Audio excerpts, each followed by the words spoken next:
si nosotros entramos en Darwin Core Metadata, nos vamos a encontrar que va a utilizar la misma estrategia que utiliza el Dublin Core Metadata. Es decir, se apega a Dublin Core Metadata y hace un subset y desarrolla una porción de la metadata. Nos vamos a dar cuenta que nosotros tenemos aquí en la izquierda XML Guide, es decir, cómo preparar o mostrar esa metadata en un documento XML con estructura XML, en un documento de texto o en RDF. La visión del modelado de datos ha pasado desde la mera definición de un estándar de estandarizar los nombres de los atributos y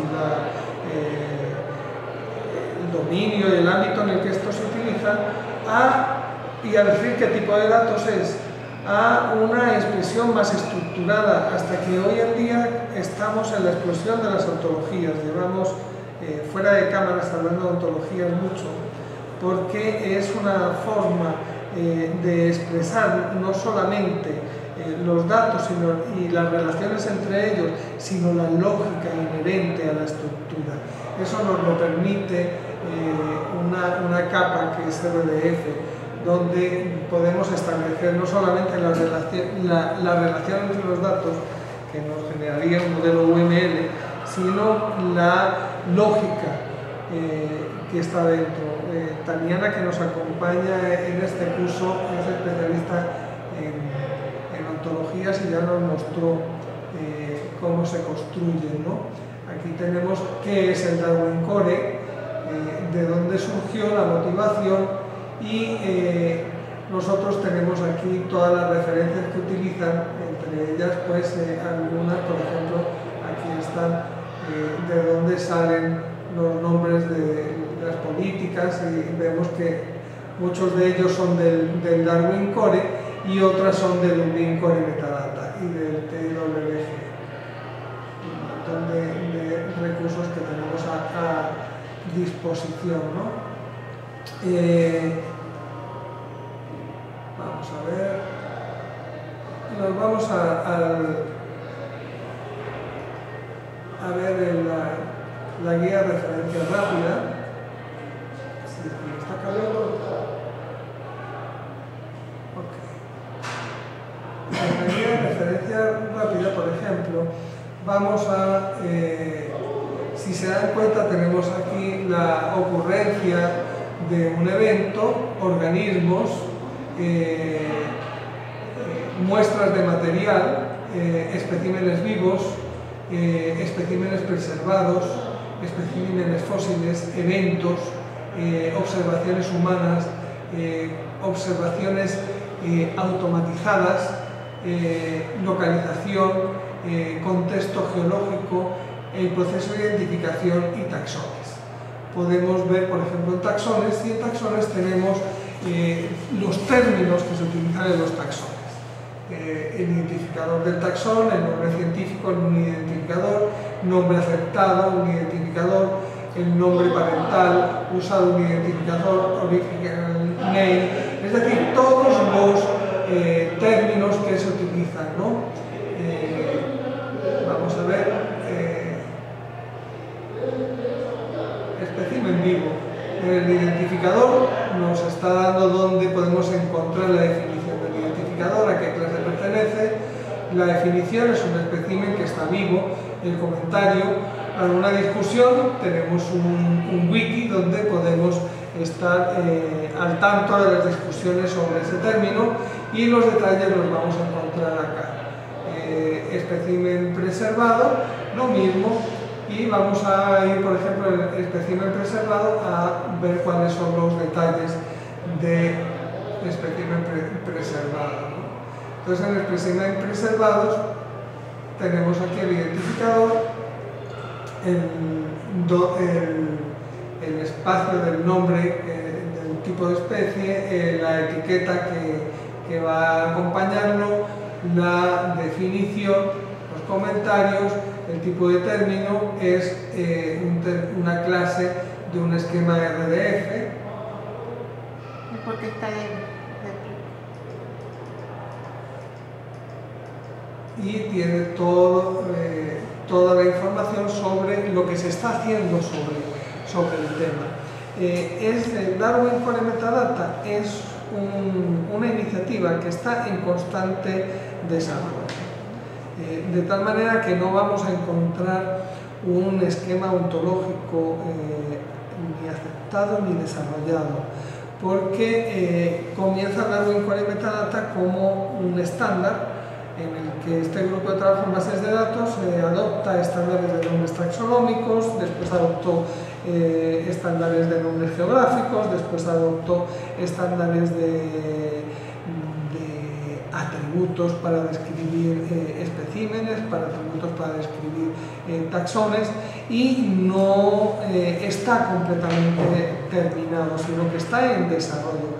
Ahora mismo estamos en un periodo en el que las diferentes... vamos a volvernos un poco atrás, si es que se nos está moviendo.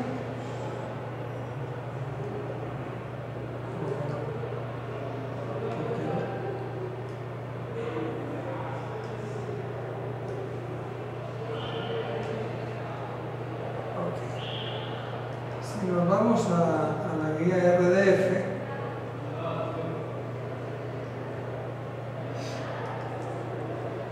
aquí tenemos los nombres de las abreviaciones de los espacios de los que se obtiene la información. Entonces tenemos aquí todos los links de donde está saliendo la información que se utiliza. Y por ejemplo, generando diagramas gráficos de los triples para las tablas, tenemos la terminología también,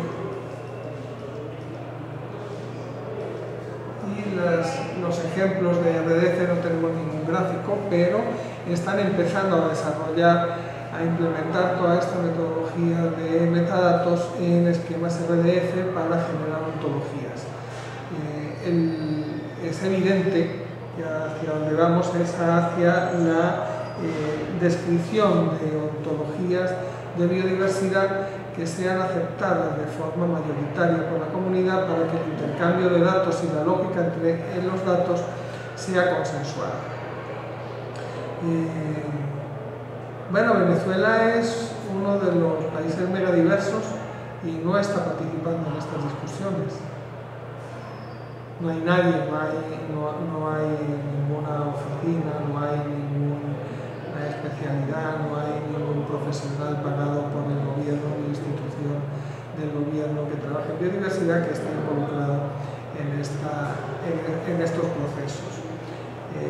Otro de los objetivos de esta materia es ir desarrollando un grupo de profesionales, por lo menos de la ingeniería de sistemas, que tengan conocimiento de la existencia de estas iniciativas a nivel global, de estas herramientas que están en constante desarrollo y que merecen de su estudio y adiestramiento para poder sumarse al desarrollo de bases de datos que sean compatibles con estas iniciativas.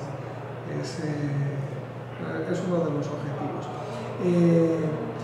A mí me gustaría que ahora Tatiana nos mostrase un esquema que estábamos discutiendo para que todo esto que hemos visto vean ahora una ontología inicial de todo lo que hemos visto, que ya se ha dado el trabajo de desarrollar, y me gustaría que la estábamos discutiendo antes, que la viésemos. ¿Dónde está? No, tú la manejas mejor. La puedes manejar desde ahí, después de todo ver la pantalla. Bueno, Protege es un editor, en realidad no es una transparencia que vi, de un informe que era Protege, que hacía Protege. Entonces uno de los oradores decía que no hacía nada, que todo lo tenía que hacer uno, ¿no? Él lo único que hacía era para mostrar las cosas. Ajá, eso es una buena definición, ¿no? Sí, entonces, si ustedes ven, aquí está la pantalla principal, pero vamos a ver el lenguaje que acaba de decir el profesor, que es...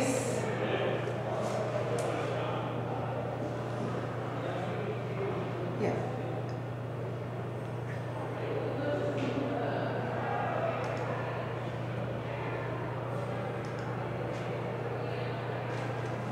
Que es ontología view. Vamos a ver lo que es XML. Ajá. Y ustedes ven aquí lo que él nos mostró, que era con los identificadores que estaba cada uno, él lo está haciendo automáticamente. Si abrimos la ontología de biodiversidad, que es la que estamos trabajando, cuando vemos en la tabla, vemos OXL. Y aquí ya lo vemos en RDF, o en este caso está en OWL-XML, pero también tenemos la parte de RDF, porque eso RDF empieza con XML, RDF esquema y OWL. Entonces, por ejemplo, si nosotros vamos a usar términos de la metadata de Darwin Core o de Plinian Core Metadata, nosotros lo que haríamos sería tomar esos objetos, los RDF de esos objetos, de esas clases, y incorporarlas en nuestra ontología, de tal manera que nos hacemos compatibles con esa ontología. Claro, todavía ni Dublin Core Metadata ni Darwin Core Metadata tienen embebida la lógica. Sí, lo que pasa en RDF es el estándar para representar en ontología, pero él no tiene ningún tipo de diferencia, no se puede clasificar por clase. Eso solamente es el objeto, el predicado y el sujeto. O sea, es una tripleta. Ajá. ¿Y cómo tomaríamos de un archivo de Dublin Core Metadata, cómo nos llevaríamos esa información para nuestro modelo en una ontología? Igualito, o sea, tú la tomas... ¿Pero cómo la copio? No, pero es que mire, aquí está el identificador que usted dijo que era el RDF, ¿no? Si yo, por ejemplo, creo ahí en la ontología... Si yo creo el individuo, por ejemplo, aquí hay un individuo, ¿no? El individuo que creamos esto... El de especie 1, ¿no? Sí, de especie 1. Bueno, si usted crea algo... Por ejemplo, por ahí estaba abierto, podemos... Ajá, por ejemplo, Linneo, ¿no? Esto es un OWL, pero él como tal es RDF. Si nosotros lo vemos aquí, Linneo, aquí está generado como Linneo. Ajá. Lo que sí no sé si yo puedo buscar aquí.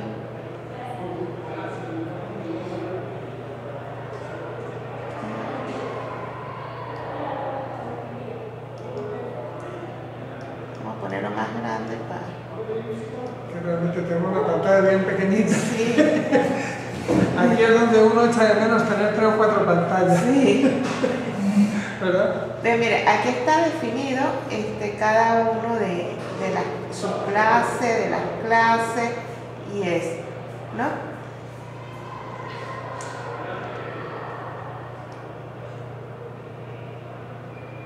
Ontología, Ajá, aquí está, que este es el identificador único, que es el ULA, biodiversidad, y aquí están todas las especificaciones. Okay. Si yo copio, por ejemplo, esa definición de un objeto, o sea, de un...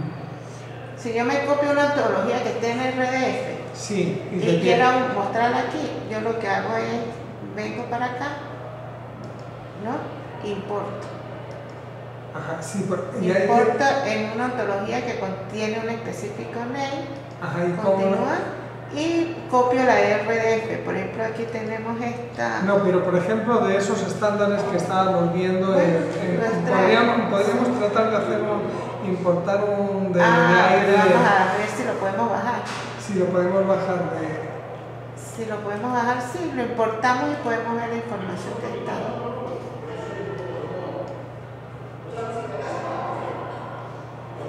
¿Dónde dice que hay una? Ahí están las guías. Tendríamos que irnos a un nivel superior. A ver si tenemos. O sea, tiene que estar, digamos, en un archivo independiente, ¿no? Sí, eso no importa, si está independiente o como esté. Lo que pasa es que tú las ontologías tú las vas uniendo. Y eso es lo que es o sea, no es que es necesario el esquema conceptual, él va a estar en una ontología. En una ontología. Y los datos pueden estar en diferentes archivos. Eso no importa dónde estén. Es más, puede estar hasta en la página web. O sea, como un documento de texto. Copio y pego y lo puedo poner ahí en medio y me aparecería. Incluso puedo abrir aquí. Vamos a buscar aquí, busca ahí de diversidad. ¿Cómo? RDF de... ¿Dónde pone?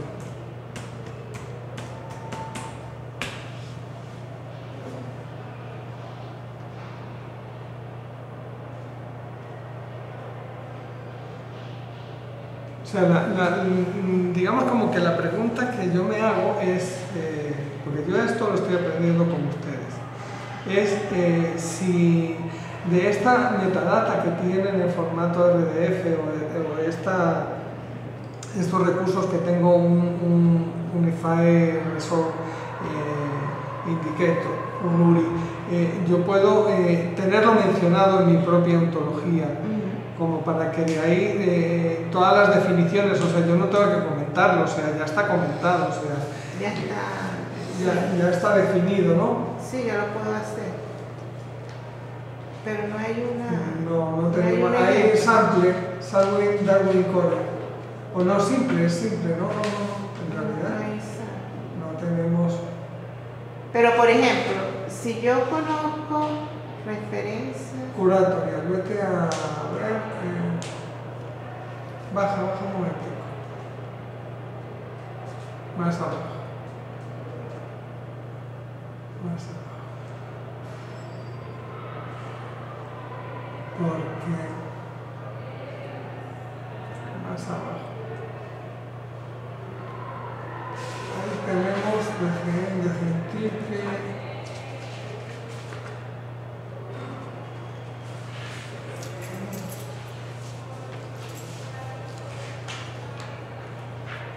Aquí hay una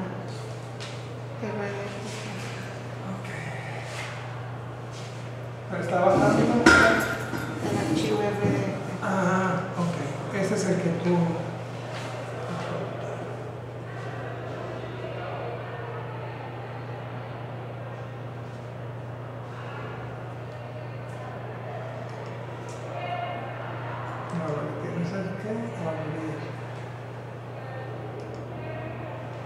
ahora sí importarlo desde... Pero vamos a ver qué. Abrir con...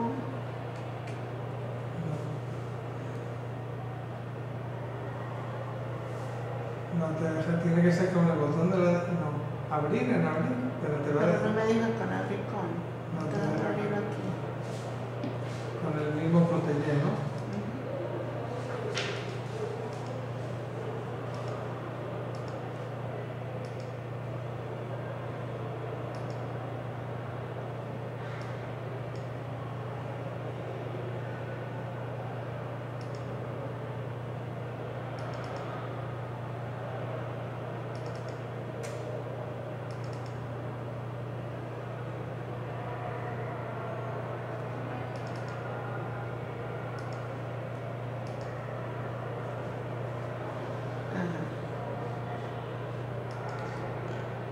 Y aquí lo tienen ya. Si vemos, para ver las entidades de una forma más...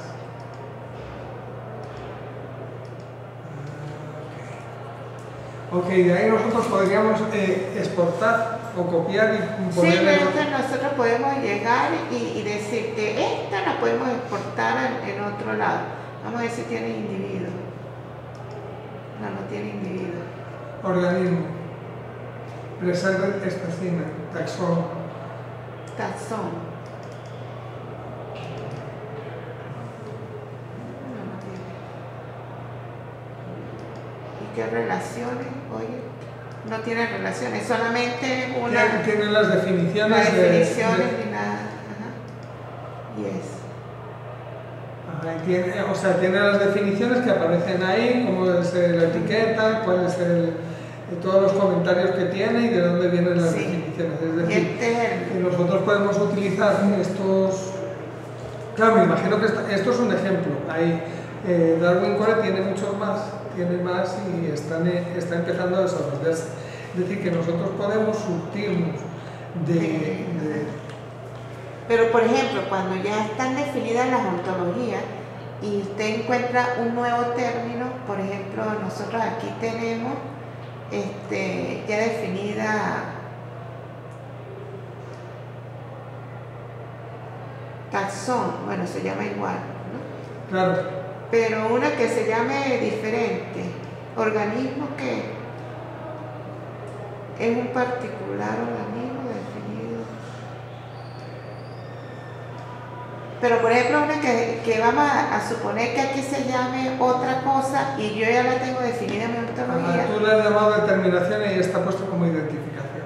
Ah, bueno, yo la llamé determinación. Creo. Determinación. Y ahí se llama identificación. Entonces usted llega y hace uno que es equivalente a...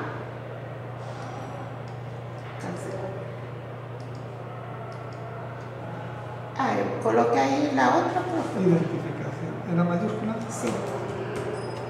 No importa. No importa que esté. Entonces, yo puedo decir que esta es equivalente a esta y él me acepta tanto los dos nombres independientemente. O sea, como el problema que ustedes tenían, que si ustedes llamaron este campo y ahora lo quieren cambiar de otro, entonces ustedes le dicen, no, este se puede llamar así o así, y son equivalentes, son iguales, y automáticamente asume. O si tú lo llamas de una forma, él entiende, si lo llamas de la otra, él entiende. Entonces ahí se puede mejorar sin cambiar la base de datos. Sin cambiar la base de datos, porque ya tienes un programa desarrollado que entiende esos nombres de campo y que haces una equivalencia. Claro, de alguna manera yo cuando hice la transferencia de la base de datos de Access a MySQL, me encontré que los nombres en MySQL no podían ser iguales que los nombres en Access, que yo tenía en las tablas. Entonces, cuando yo utilizo ODBC, puedo renombrar a la tabla vinculada y ponerle un alias, y entonces ese alias mantuvo el nombre de la tabla original, aunque la tabla ahora se llama de diferente manera en el servidor. De alguna manera lo haces así, pero podrías mantener, digamos, que esa sinonimia puede ser múltiple, no solamente una a una, sino que puedes tener muchas, ¿no? Igual con los datos, ¿eh? Si yo tengo aquí unos datos, sí, yo puedo decir que son equivalentes. Es decir, que la ontología nos permite administrar de una forma más eficiente la metadata. Si nosotros asumimos los Darwin Core, que nos sirve para todo. O sea, Darwin Core surge fundamentalmente, como casi todas las cosas de las bases de datos han surgido por los bibliotecarios. O sea, Darwin Core es el heredero de, ¿cómo era del Mark y de Zeta? Exactamente. Es el heredero, pero en ese nivel de metadatos, y ahora ya en un nivel de ontología se está empezando a trabajarlo, no solamente de... Sí, con eso nosotros podemos hacer mucho. Entonces eso nos evita, cuando no lo conocíamos, porque no existía cuando empezamos a desarrollar las bases de datos, pues no utilizábamos eso. pero ahora mismo cualquier desarrollo de base de datos en biodiversidad tiene que tener en cuenta el Darwin Core Metadata, el Plinian Core Metadata y el Dublin Core Metadata. Es más, cualquier base de datos que uno vaya a desarrollar, cualquier programa que utilice atributos, lo más conveniente es que hagamos una revisión de esos estándares de metadata para que los nombres de los atributos, para que las dimensiones, los dominios, la forma en la que los vamos a expresar estén ajustados a esa... y que certifiquemos nuestros modelos con Darwin Core Metadata. Eso no quiere decir que nosotros no necesitemos de atributos especiales que no están contemplados. Sencillamente lo que deberemos hacer es proponer en la estructura de documentación de esos atributos cómo deben de llamarse, cuál es el scope, explicarlos y conectarnos con estas comunidades de desarrolladores para que sean discutidas. Claro, lo mejor sería que el país participase institucionalmente en el desarrollo de esta información, pero todavía estamos en un estado muy precario como para poder empezar a discutir. Estamos aprendiendo prácticamente estas herramientas por primera vez en el país. Así que... Y en tal caso que yo también me quiera traer esa ontología que bajé en mi modelo, yo la puedo traer. En el mismo modelo. En el mismo modelo.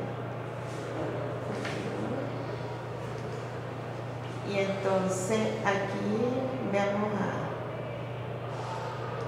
entidades y ahí está todo lo que... Toda la que nos hemos bajado. Ah, no la trajo. No la trajo. Ahí tienes identificación y igual de determinación. Ajá. Okay. Vamos, una pregunta que yo hago. Si yo tengo, por ejemplo, en este caso son clases, ¿no? Pero hay la posibilidad de definir una clave compuesta. Una clase compuesta, sí. Una clase compuesta, es decir, por ejemplo, que yo diga, yo tengo un nombre de especie, que sea una clase en un modelo, y en mi modelo ese nombre de especie es nombre del género, epíteto específico, nombre de los autores, y hacer una clase compuesta y entonces decir la identidad o la sinonimia de clases es la unión y las reglas de composición de la nueva clase se comportaría como una clase nueva. Ajá, entonces, desde el por ejemplo, vamos a hacer ese ejemplo ahí. Vamos a hacer vamos a colocar vamos a colocar una clase compuesta. ¿Qué me dice usted? Género, lo que pasa es que ahí tenemos deberíamos crear las clases atomizadas, epíteto específico o sea, epítetos o restrictivos nominales, los podemos llamar.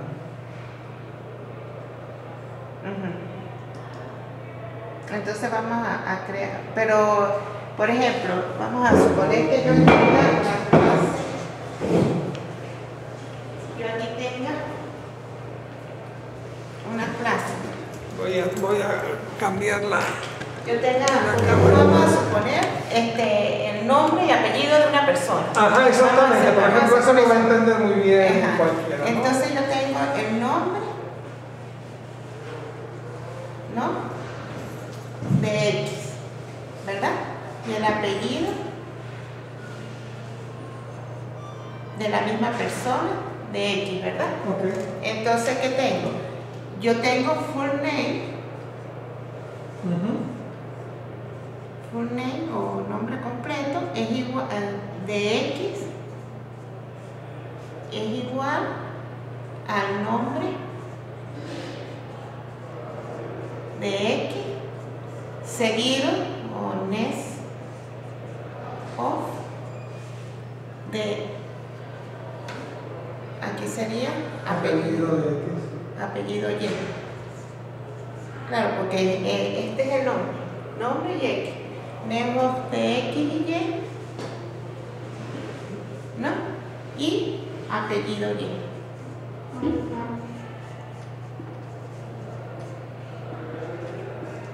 ¿Qué quiere decir? Que el nombre seguido con el apellido Y, seguido de X y Y, me comprende el nombre completo pero por de X. ejemplo, como hablábamos el otro día de las formas diversas de expresar un nombre, nosotros hacemos otra composición que sería el nombre en español o el nombre en portugués. Imaginemos que tenemos apellido materno, apellido paterno.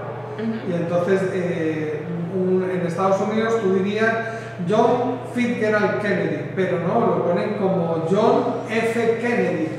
Entonces resulta que la composición es distinta. Claro, o sea, si entonces, en vez de tener ahí solamente nombre y apellido, tenemos apellido materno, apellido paterno. usted va haciendo sus reglas de acuerdo a Pero la entonces combinación. nosotros podemos construir una clase que sea nombre USA, nombre portugués, nombre castellano.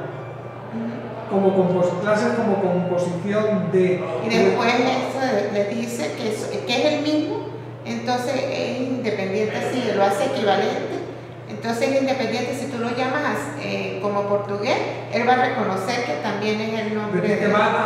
Cuando tenga instancializados los nombres y apellidos, él y yo llame a nombre USA, me va a componer el nombre USA.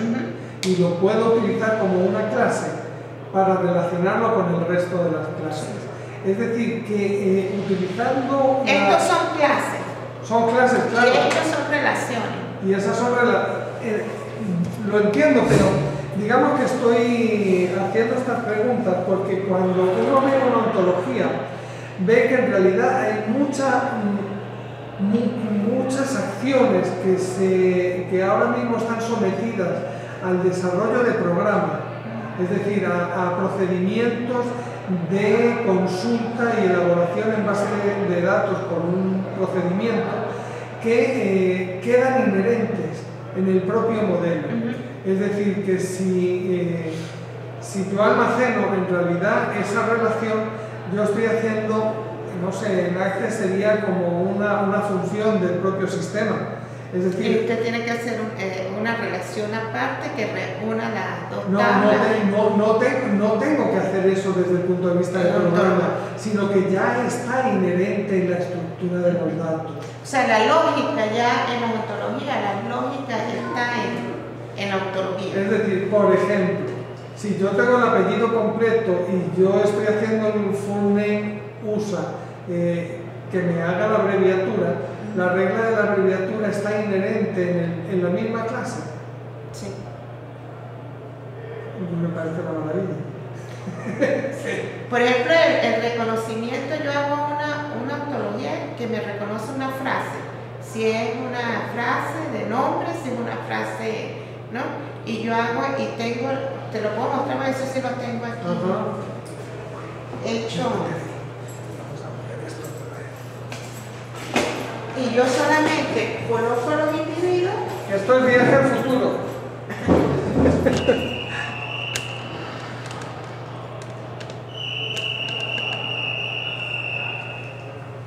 Esto es viaje al futuro.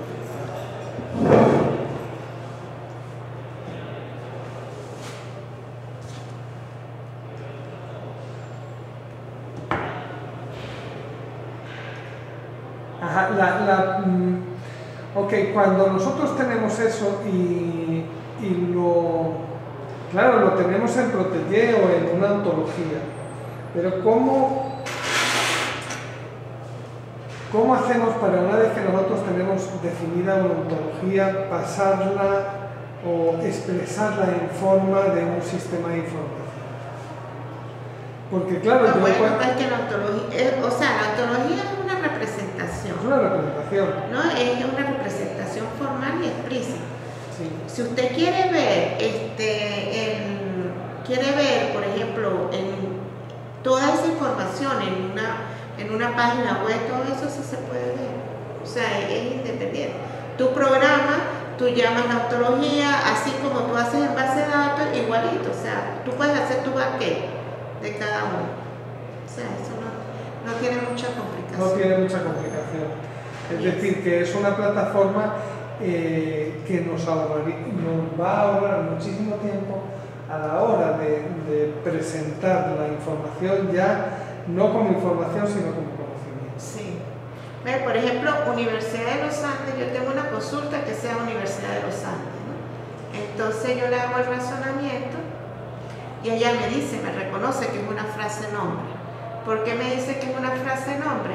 Porque yo le definí que consulta es un nombre propio, seguido por esto, me da una frase nombre. ¿Ves? Si yo, por ejemplo, aquí y tiene una estructura semántica, en este caso,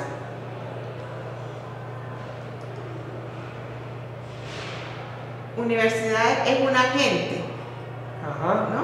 Y entonces, ¿por qué es un agente? Porque yo dije que lo que esté en la consulta, ¿no? El que sea frase nombre y el que esté en la consulta, que sea nombre propio, ese se comporta como agente. O sea, yo le pongo la lógica y automáticamente yo voy introduciendo mis datos y él hace. Entonces yo llego aquí, en les pongo todas las reglas que yo quiera. Y automático. Es como cuando usted quería hacer la morfología para definir la morfología de una planta, ¿no? Tú le dices, si pertenece a este y pertenece a este, entonces pertenece a este tipo. Te le hace la regla y ya. Y el backend es ver es ver, o sea, consultar la ontología. No es consultar la base de datos, es consultar la ontología. Y la ontología está constituida por los datos de la base de datos. Pero, claro, por la lógica de esos datos. Cambiando la ontología, cambia el conocimiento. Exacto. Y ya los datos no son datos. Ya los datos, esos datos que usted tenía identificado en su base de datos como datos, ya se convirtieron en conocimiento, porque usted ya le agregó una capa adicional a su base de datos y ya tiene la lógica. Pero seguimos en el nivel básico, que es esta materia, que es arquitectura de datos. Es decir, que para alimentar la ontología necesitamos un combustible, que son los datos. Y tenemos, como en toda combustión, un comburente, que normalmente a la gente se le olvida, que es el oxígeno. Por eso los cohetes llevan dos tanques, uno del combustible y otro del comburente, que es la lógica. La lógica hasta ahora la estábamos generando en forma de métodos y programas, en forma algorítmica. Y ahora con la ontología uno puede definir una gran parte de eso en la lógica de la propia ontología. De tal manera que tenemos como dos niveles, un nivel más filosófico que no requiere de programación como antes, de una experticia para hacer un proceso en Java, en C, no sé cuánto, que me haga algo, porque está implícito en la ontología, de tal manera que puedo visualizar los datos como conocimiento. Sí. Eso implica que tengo que tener todos los datos.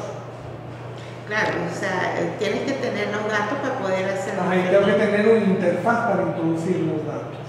Por lo tanto, tengo que tener muy claro cuál es la naturaleza de los datos y definir un front-end para poder alimentar los datos. Pero el front-end puede ser igualito al de la base de datos. O sea, exactamente, o sea que todavía hay, digamos, la consulta a los datos es lo que la ontología nos permite, digamos, ahorrarnos trabajo de programación.